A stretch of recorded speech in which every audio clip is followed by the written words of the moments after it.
Imagine a creature so rare you might never see it, and soon it might vanish forever. The vaquita, the world's tiniest and rarest porpoise, lives only in the northern Gulf of California. In 2024, fewer than 10 remain. That's right, fewer than 10.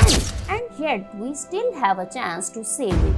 Will we act before it's too late? I'm Sabah and today we are diving into the story of the Vaquita, the rarest porpoise on earth, a tiny mysterious creature that's almost gone, and yet its story holds a warning for all of us. Over the next few minutes, we'll see how we brought it to the brink of extinction, the efforts being made to save it, and what it tells us about the future of our oceans and our planet. Before we talk about the tragedy, let's talk about the animal itself, because the vaquita deserves to be known, not just mourned. The word vaquita is Spanish for little cow, and in a sense, that name captures something endearing about this creature. Small, rounded, almost gentle-looking. But don't let the nickname fool you. This is one of the ocean's most remarkable species. The vaquita holds a record. It is the smallest cetacean in the world, meaning the smallest member of the group that includes all whales, dolphins, and porpoises. A fully grown adult measures just about 1.5 meters, roughly 5 feet long. You could almost wrap your arms around one. Unlike many marine mammals, the vaquita doesn't travel far. It is what scientists call endemic, meaning it exists only in one place on the entire planet. Specifically, the northern tip of the Gulf of California, also known as the Sea of Cortez, nestled between the Baja California Peninsula and mainland Mexico. This tiny patch of shallow, murky water is the only home the vaquita has ever known. One of the things people find most striking about the vaquita, if they're lucky enough to ever see one, are its facial markings. Dark circles ring its eyes, like natural eyeliner. Dark patches frame its lips. Some researchers describe the look as almost melancholy, as if the vaquita was born wearing an expression of sorrow. Perhaps it knew something we didn't. Ecologically, the vaquita plays the role that most top predators do in their ecosystems. It helps regulate fish and squid populations, keeping the food web in balance. Lose the vaquita, and you lose a key piece of a puzzle that took millions of years to assemble. The International Union for Conservation of Nature, the IUCN, officially lists the vaquita as critically endangered, the highest threat category before extinction. In fact, the vaquita now has the unfortunate distinction of being the most endangered marine mammal on Earth, and arguably one of the most endangered animals of any kind. To understand how dire the situation is today, we need to go back to a time when the vaquita wasn't a symbol of crisis, but simply a species going quietly about its life. In the 1990s, scientists estimated the vaquita population at around 600 individuals. That's not a huge number, but it was enough. Enough to sustain a healthy breeding population. Enough to be cautiously optimistic about. Then came the collapse. By 2008, the population had fallen to around 245. By 2012, it was near 200. By 2015, surveys showed roughly 100 animals. 2018, fewer than 20. And today, 2023 to 2024, we are looking at a population of fewer than 10 individuals. That's not a slow decline. That is a free fall. So what happened? The answer isn't a mystery. Scientists identified the primary cause years ago. It comes down to one word: bycatch. Bycatch means animals caught accidentally in fishing gear intended for other species. In the vaquita's case, the culprit is the gill net, a type of large mesh net that hangs vertically in the water like an invisible wall. Fish swim into it and get trapped by their gills, and so do vaquitas. But here's where it gets complicated. The gill nets aren't just being set for ordinary fish. They're being set for the totoaba, a large, critically endangered fish that also lives in the Gulf of California. And the reason people are risking everything to catch the totoaba is its swim bladder. The totoaba's swim bladder, a modest internal organ that helps the fish control its buoyancy, is considered a luxury item in certain parts of Asia, particularly China, where it's used in traditional medicine and as a status symbol. On the black market, a single totoaba swim bladder can fetch up to $50,000, sometimes called the cocaine of the sea. $50,000 for one organ. You can see why desperate fishermen take the risk. And this is where the human dimension becomes painful. Many of the fishermen involved in illegal totoaba poaching aren't wealthy criminals. They're often impoverished local fishermen in communities where legitimate fishing has become increasingly difficult due to habitat degradation, reduced fish stocks, and economic marginalization. They're being exploited by criminal networks that profit enormously while the actual fishermen bear all the legal risk. Meanwhile, the vaquita, which has no interest in totoaba, no value on any black market, and no enemy in the world, swims into these nets and drowns. Add to this the broader problem of habitat degradation, reduced freshwater flow into the Gulf from the Colorado River, pollution, and general ecological disruption. The vaquitas world is shrinking even before the nets come. Perhaps most damning of all, weak enforcement. Despite laws on the books, despite protected zones declared on paper, illegal fishing has continued at alarming rates. Corruption, limited resources, and the sheer difficulty of patrolling remote ocean waters have meant that regulations frequently exist only in theory. The vaquita didn't fail. The system failed the vaquita. To be fair, people have tried to save the vaquita. Scientists, conservationists, governments, and NGOs have fought hard, and some have given years of their lives to this cause. Let's be honest about what's been done, and equally honest about why it hasn't been enough. The Mexican government, under significant international pressure, has implemented several major measures. In 2015, a 2-year emergency ban on gill nets was declared in the vaquita's habitat. In 2017, the ban was made permanent. A vaquita refuge zone was established, a protected area in the northern Gulf where fishing is prohibited.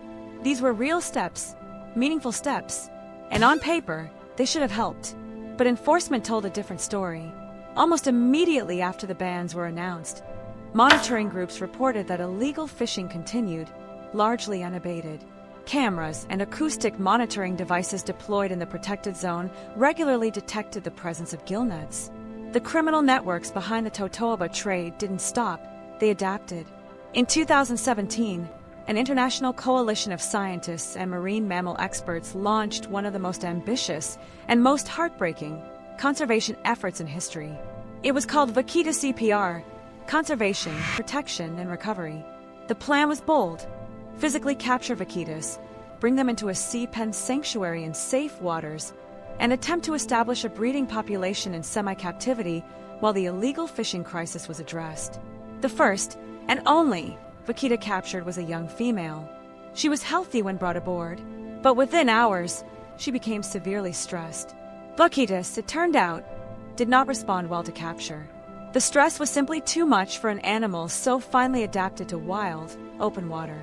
She deteriorated rapidly, and the team made the agonizing decision to release her. She did not survive. The Vaquita CPR program was suspended. There would be no captive breeding program. The vaquita's only hope lay in the wild, in water still riddled with illegal nets. Since then, efforts have focused on acoustic monitoring, deploying underwater microphones called hydrophones to detect the distinctive clicks vaquitas use to echolocate. This has been crucial in confirming that vaquitas are still alive and even, remarkably, still reproducing. In 2022 and 2023, surveys detected what appeared to be calves, young vaquitas. That was a rare piece of good news. It means the remaining animals haven't given up. It means there is still, technically, a biological possibility of recovery if the killing stops completely right now. Conservation groups including WWF, Sea Shepherd, and CETO Intercultural continue to pressure governments, patrol waters, and document violations. The international community has pushed for Mexico to do more, and Mexico has pushed back on what it calls external interference in sovereign waters. The politics are complicated. The biology is not. The vaquita needs nets out of the water. Full stop. The vaquita story isn't just about one small porpoise. It's a window into something much larger and much more uncomfortable. Every species in an ecosystem plays a role. Remove one, and the ripple effects move outward. The vaquita's disappearance means one less predator regulating fish populations in the northern Gulf. Over time, that changes what species thrive, what species collapse, and how the ecosystem as a whole functions. We don't always know exactly what we lose until long after it's gone. But let's not let ourselves off the hook by talking only about ecology. The totoaba swim bladder trade exists because there is demand for it. Somewhere, someone is paying tens of thousands of dollars for an organ they believe will improve their health or signal their wealth. That choice, made far from the Gulf of California, in a restaurant or a marketplace or an online black market, travels through criminal networks into the hands of a fisherman in Mexico and ends with a net in the water and a vaquita that doesn't come back up. This is how extinction works in the modern world. It's not a monster eating animals in the dark. It's a supply chain. It's a market. It's us. Consumer demand drives illegal trade. Illegal trade drives poaching. Poaching drives extinction. If we want the outcome to change, we have to be honest about where the chain starts. The vaquita has become a symbol, not just for marine conservation, but for the broader question of what kind of planet we're choosing to leave behind. When we lose a species, we don't just lose an animal. We lose a piece of evolutionary history that took millions of years to create. We lose something that can never, ever be replaced. There are no second chances with extinction. The question the vaquita asks us, silently, from the depths of its shrinking home, is whether we will let it become just another cautionary tale, or whether we will finally decide that enough is enough. Let's come back to where we started. Fewer than 10 vaquitas remain on Earth. In one of the most biodiverse bodies of water on the planet, the Gulf of California, a place Jacques Cousteau once called the world's aquarium, the smallest porpoise that ever lived is on the edge of forever. We know what it is, a remarkable, unique, irreplaceable creature found nowhere else on Earth. We know why it's dying: illegal gill nets, black market demand, weak enforcement, and decades of inaction. We know that efforts have been made, genuine, heartfelt efforts, but that they have not been enough. So what can we actually do? First, and this applies to all of us, no matter where we live, be conscious of what you buy. Products connected to illegal wildlife trade don't always come with labels, but awareness is the first step. Refuse to participate in markets that profit from extinction. When you know better, you do better. Second, support organizations on the front lines.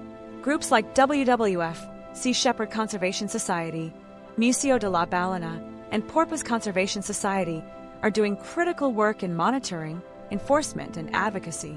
A donation, a share, a conversation, all of it matters. Third, demand accountability from governments. The vaquita's survival depends on political will. That means pressure on Mexico to enforce its own laws. It means pressure on the United States and China to crack down on smuggling networks that pass through their borders. It means holding international bodies accountable for following through on their commitments. Citizens have a voice in this. Fourth, talk about the vaquita. Seriously, one of the cruelest things about extinction is how quietly it happens. Most people have never heard of the vaquita. Share this video. Tell someone. The more people who know, the harder it becomes for the world to look away. I want to leave you with something. Somewhere in the murky, shallow waters at the top of the Gulf of California, a few small porpoises are still swimming. They're still clicking to each other in the dark, still surfacing to breathe, still, somehow, raising young. They don't know what a YouTube video is. They don't know about international conservation agreements or smuggling networks or political summits.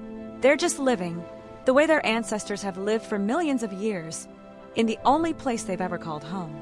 They didn't choose this fate. We chose it for them. And we still have just enough time, barely, to choose differently. The vaquita's fate is not just an environmental statistic. It is a mirror reflecting the full weight of human choices back at us. What we see in that mirror and what we decide to do about it says everything about who we are. Thanks for watching. If this story moved you, if you feel even a fraction of the urgency that I feel, please share this video, leave a comment, let me know what you are going to do differently. Because the vaquita is almost gone, but it's not gone yet. Vaquita population 2024 fewer than 10. The choice to act is still ours.